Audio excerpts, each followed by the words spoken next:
The snow is coming down now in Ontario. Well, definitely in Guelph. I didn't know we were expecting this much snow, man. We were lucky to get the open house, the virtual open house, over with. And man, oh man, it turned out great. The track was great. The weather was good. A little chilly, but a good day all around for the babies. Talk about that in a minute. I did make a little top 10 list. And don't draw any conclusions to what I'm saying as far as top 10s go, but there were some horses that really impressed me yesterday. Some that I knew would, some that really shocked me, and I thought it was worth mentioning. The best way to mention it and bring it to light is simply put it in one of our top 10 lists. So there will be a video in this in your Monday videos, top 10 list for the babies from the open house. I think fair is fair. Some look better than others, so why not mention them? As I said, the open house went off without a hitch for the most part. I think that Dad and PEI and Bill O'Donnell at the COSA headquarters did a great job with the commentating. Mark McKelvey did an absolutely tremendous job. You know, here's a guy that announces races. For those of you who loved, and I loved, seeing the announcing of the qualifier, especially the baby races, that is Mark McKelvey. He's announced races at Mohawk Live Races, and just a turning a jack of all trades as far as media. If I'm not mistaken, he's involved with the hockey team too in Northern Ontario, doing commentary. If I'm not mistaken, just a great guy and does a fantastic job, and that was well on display yesterday. As somebody said, you know, the questions he was asking were the questions people wanted to hear about, and some really some good questions, and hopefully I answered them well.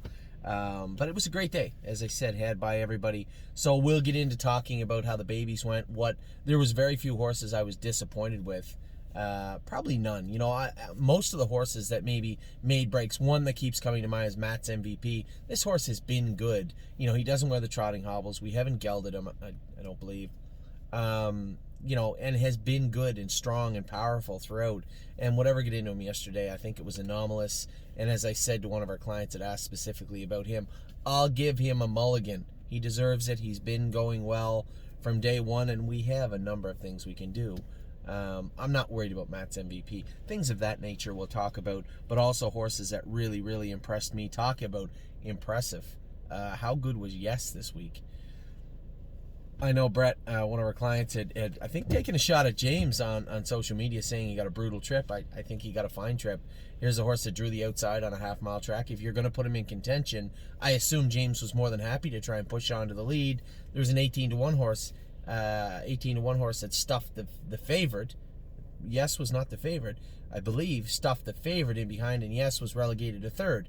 You get away third on a half-mile track with a horse that has any you know, that deserves to be in that class. You know what's about to happen. You don't have to be Nostradamus to figure out what's about to take place. He's going to be first over. So got flushed out quite early, ground the leader into the ground, took over the lead, fought off a classy horse. The horse that was coming to him, it's got 900,000 made life. So to say that Yes raced well would be an egregious understatement. He raced very, very good.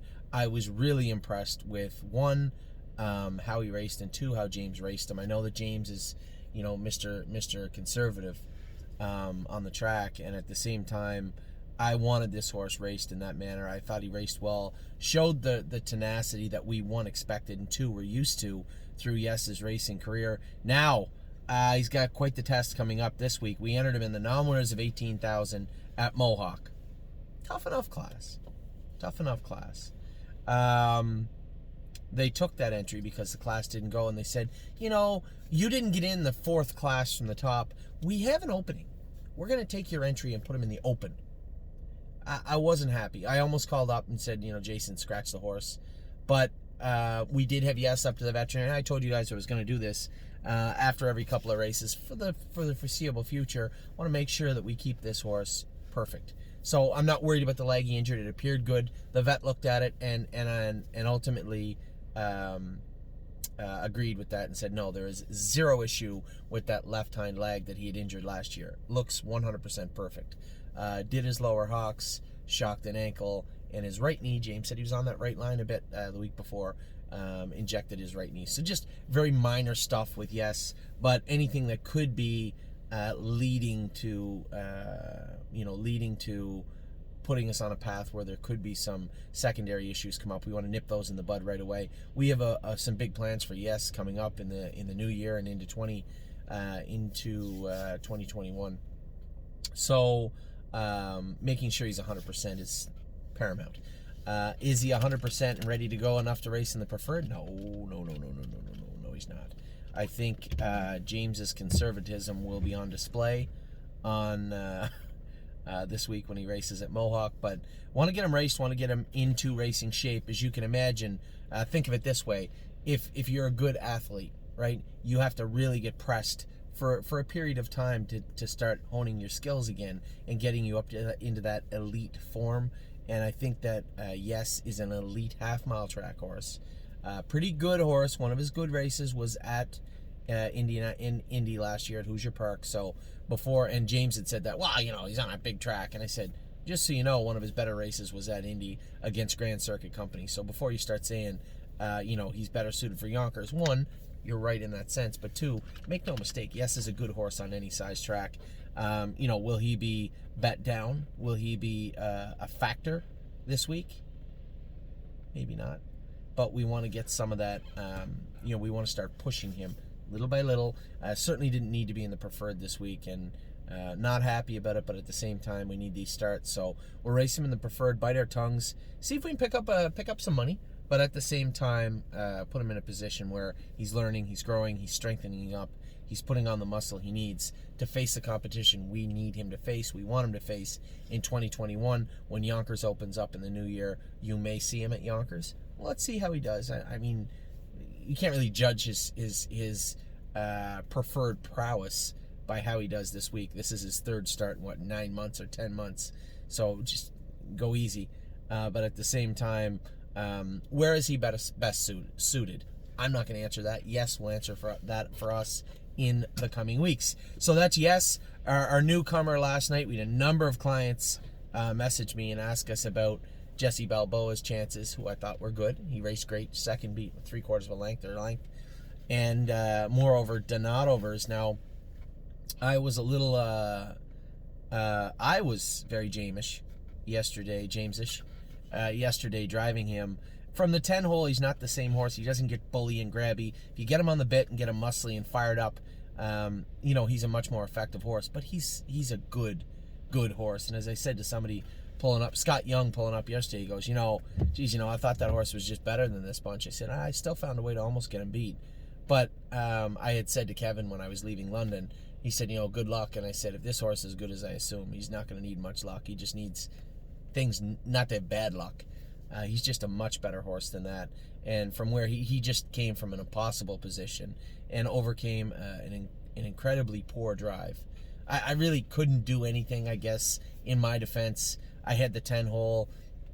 I didn't know how he'd be blasting into that first turn. You had to watch him at the Meadows. He's made breaks, and he made a break on me at the Meadows too doing that. Now, that turn is not a 5/8 turn, so I really knew that I had very little to worry about, but I didn't want to push the envelope with him. So whether I got away 5th or I got away 8th wasn't the end of the world. The way it stacked up, an okay quarter, a bit of a slowing half. I'm now sitting pinned in behind a horse I knew was probably no good, a couple outside of me that were going to get stuck in the way. I put him in a position where he would have to be at his best to close up and win, and he's just a good horse. He's a good horse, and I'd like to see, that was a fantastic drive. That was a terrible drive, but he overcame a bad drive to win in dramatic fashion. So congratulations to the Mickey Ray stables, and congratulations to Tim also, turning into a good alliance with our two barns. It's good for us and it's good for him. He's racing a number of our horses that will be doing hopefully well all winter long. Jesse Balboa, we talked about him a minute ago. Man, I didn't see 2-1. It was cold, and London's not a fast half-mile track. 2-4 he trotted last week. 2-4 he wins by 15 lengths yesterday. He was very good. I didn't know how he'd be from the rail. He busted right around the turn. To be quite truthful, his hobbles, James was right. He messaged me after joking about they won a big half, and he's going to be tired, and he's just razzing me. But he was right in the sense that his hobbles were too tight. Probably could come out a couple of holes, maybe 3 holes. We'll do that in the coming weeks with Big Jesse. We'll see how he comes, but I was happy with Jesse Balboa. Raced very well. That's a big mile, 2-1 at London. I think he's got the right frame of mind, and he's coming forward. I know Shelby puts a lot of time and effort and work into this horse, our caretaker. She loves Jesse Balboa, and Jesse raced very, very good. So good job to Shelby. Good job for Johnny for having the colt ready to go. And I guess good job to me, keeping him trotting. He raced well. So that was that. And then Timo Houdini looked tremendous in race 3. Kevin had a great week. Timo Houdini, Brave World. And he has, don't believe me, just watch, entered this week. Now, there's two things. There's a lot of rumors of shutdowns, province-wide shutdowns coming. I hope that doesn't happen. Flamborough shut down. Hamilton has moved into the gray zone, which is a lockdown zone. So Woodbine, and I don't think people understand what Woodbine offered. Woodbine Mohawk Park offered to race the Tuesday program for Flamborough Downs Wednesday afternoon at Mohawk. They didn't have to do that. There's going to be, as I said in my post today, there's going to be a lot of Facebook, doctors and geniuses that say, well, we shouldn't be doing that, and stupid, ridiculous stuff like that. At the end of the day, the protocols put in place by Woodbine have kept everybody safe in horse racing in Canada and Ontario all year long. They have had positives, but no residual positives came from those positives. What I mean by that is person A that found out they were in the paddock and did test positive. It happened. It's happened everywhere. It happened at Mohawk, but nobody else got COVID-19 because of that. So if you have something that works, let it work.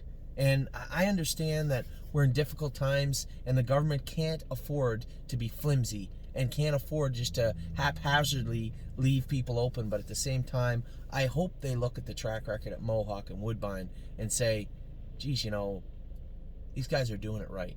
And whether it's Dave, the paddock judge, or any of the security guards or any of the people around, they've done a tremendous job. So a great debt owed, to be honest, to Jim Lawson and Jessica Buckley, Billy McClinchy, people like that, just setting out protocols and sticking to them and making sure that people keep each other safe.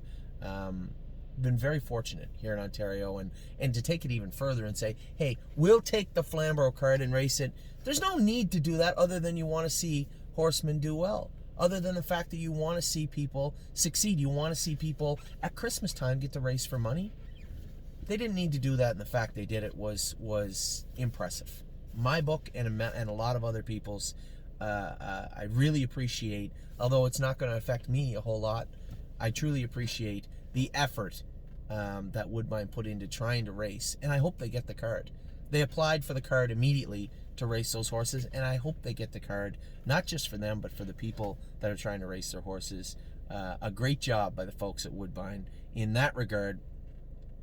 So we were talking about lockdowns, and then other people had asked about the note that I put out the other night, the video about Kevin. Listen, 'tis the season to be jolly, and further on to that, this industry should make everybody happy. It's stressful, right? I've learned to deal with the stress, and I have over 900 of you standing behind me that help me spread that out. When you look at what's going on in Shed Row 5, I'm very upset, and it bothers me to no end about this, and I feel it because my partners are the same ones that own those horses in Shed Row 5. But unfortunately, there's nothing we can do. And for those of you who don't know what we're talking about a month ago, you knew over the winter there was a Strangles outbreak in Prince Edward Island. So they thought they had it contained. There was horses testing negative. Apparently, there's different testing you can do. Regardless, I don't want to get into the science of it. There was a horse come up from PEI. On that trailer was another horse tested positive for Strangles. Strangles is a bacteria. It's like strep throat, I believe. It's extremely contagious, and it can cause havoc. Woodbine had it at their thoroughbred track this summer and did an incredible job suffocating it and getting rid of it. And it's floating around. Now, many of us, you think you get sick, there's a sick horse, treat the horse. We never really understood much about asymptomatic people or horses, before COVID-19 and now there's Strangles. I never understood that a horse could have be positive and be positive as a carrier for Strangles and have no signs. The horse that arrived here from PEI had no signs. Now that horse was on the back of Shed Row 5 on Mario's burn. Because he was in the burn, they locked down the burn. None of our horses, but neither did that horse, show any clinical signs of the Strangles virus. That horse tested positive as a carrier. The horse left the property right away, as he was supposed to, and we locked down Shed Row 5. We had to scratch Barbie's crown. We couldn't race any horses. And we said, okay, it's 10 days. We'll muscle through. Locked the Shed Row down. Took all the tests on Friday. We're thinking there's a very little chance that anybody's testing positive. These horses have been training. Holy Chick tested positive. Now, Holy Chick, let's be clear. Holy Chick trained like a freak in the race bike for Mario on Friday, Thursday, and tested positive. So, zero clinical signs, zero signs of any kind to let you think that this horse would be sick. Her appetite's great, her temperature's down, no coughing, no mucus, no sickness, yet she tested positive. So, Holy Chick had to leave the training center. Now we start back square one, a 10-day lockdown in Shed Row 5. There's not much we can do about that. So Holy Chick is now off the property for 10 days, quarantining. We all know about that. Quarantining in a small barn, a little hobby farm in Acton. So good for her. She gets 10 days off, where she'll likely test negative before next week and before she comes back. And in 8 days now, so this is Monday, a week, 6 days now. Can't test on Sunday. A week from Monday, a week from when you're watching this, they'll do the test again, and I assume, although I did before, I assume everybody will test negative. Nobody tested positive now. There's no reason to believe anybody would again, but have to take the precautions to make sure you keep everyone safe. We know all about this, don't we, in 2020? And this really, truly bothered me. As I said, backing up, we had a message about Kevin and people saying, why is Kevin, he's doing so good, or the horses are good, why does he not want to train racehorses anymore? Simple. Kevin's been doing this his whole life, like me, except Kevin's a lot older than me. And the stress of racing takes your toll. It takes a toll on you, right? We all have wives. Some of us have children, right? Our husbands or whatnot. And it takes your toll. It takes a real toll on you. And Kevin is very passionate about horse racing, very passionate about his job. That's what makes him a great trainer, right? He takes it so seriously. But the stress is getting to him. And I think Kevin just wants to take a step back, and whether that means Kevin never trains a racehorse again for someone else, then that'll be up to Kevin. And I told him that door is never closed, ever. I have a great respect for Kevin McMaster, what he's done for the industry, what he's done for himself as a fellow Maritimer, and what he's done for the stable, for us. Just a great job. He's asked just to prep horses, much like we do in the top barn with the babies, as we have 2-year-olds training back or 3-year-olds training back. He just wants to train the horses down and then ship them off to a racing stable, whether that be Jason, Harry, Mario, whoever. And I'm perfectly fine with that. I have the utmost respect for him, as I said, and if that is what keeps Kevin happy, and if that is what he wants to do, then I stand behind him 100%. So some of these horses will be moving barns coming this week. I believe after Sunday, you'll probably see Harry Polton take Brave World. Timo Houdini will likely go to Harry also. Some of the smaller horses, Broadway Roll, will go to Jason. Donover will likely go up to Jason's. And if Kevin changes his mind, he changes his mind. But as of right now, where it stands is that Kevin wants to shut down his racing side of his barn and just focus on doing what he truly loves, which is being a horseman and training horses. And I stand behind him 100%.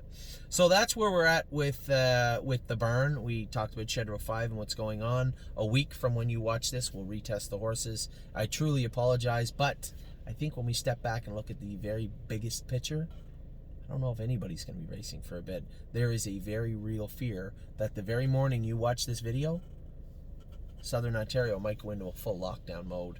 And they were talking about modified red zones, and I assume what they're looking at is, can we keep some businesses open, is what they're looking at. As far as the economy goes, I know it's hard to have people mingling and shopping, but for the love of God, I hope the government understands that, Boxing Day and the Christmas season, yes, people will get sick, and God forbid we may lose some people, but at the same time, we have a very fragile economy. And I have to watch a slippery slope. You know, a lot of pushback on this. My personal feeling from a guy who didn't lose any loved ones, caveat right there, didn't lose any loved ones, would be that I would, if anybody cared what I thought, I would have modified red zones. You have other businesses out there like Woodbine Entertainment Group that has not had any fatalities, that has not had any residual positive testings from original testings that were found on the premises. You know, I know shopping is tough. A lot of people are shopping online. You know, you have our stores, you have our restaurants. There's a lot to think about beyond just, you know, I see a lot of the people on Twitter saying, just shut it all down, and Facebook. Yeah, those are people that probably don't work for a living, or probably don't have to, you know, operate a business as a small owner. It's easy for employees that are and I want to go down this. I'm not going down this slope. I'm not going down this rabbit hole. And if you're offended from what I just said, disregard it. It is completely withdrawn. I don't want to have this argument. So, aside from all that, we talked about Chedro 5. We talked about the week we had at the races, and I guess it's worth talking about. Tim had a great week too, right? You know, he didn't hit the board, but all the horses were right there at the wire. Oso Pine was close. Compass Rose DC was in 3/4 of a length and raced great. White Tiger was beat, 3/4 of a length. These horses are racing good. Tim's having a great season for us. I'm really excited and looking forward to the year 2021 and getting back to Pennsylvania and Ohio. Amy and I and the kids were talking about it today. Although it's not even 2021 now, we're still looking ahead, and I'm really excited. And I hope you are too. I hope that builds some optimism and some happiness in everybody. We had a great open house. Our horses looked fantastic under the drone. I couldn't have been happier. And you know what? As I said, 2021 is coming. So for now, happy holidays. I hope you all have a very, very Merry Christmas. And look further ahead. Looks like it's going to be a great 2021. Take care.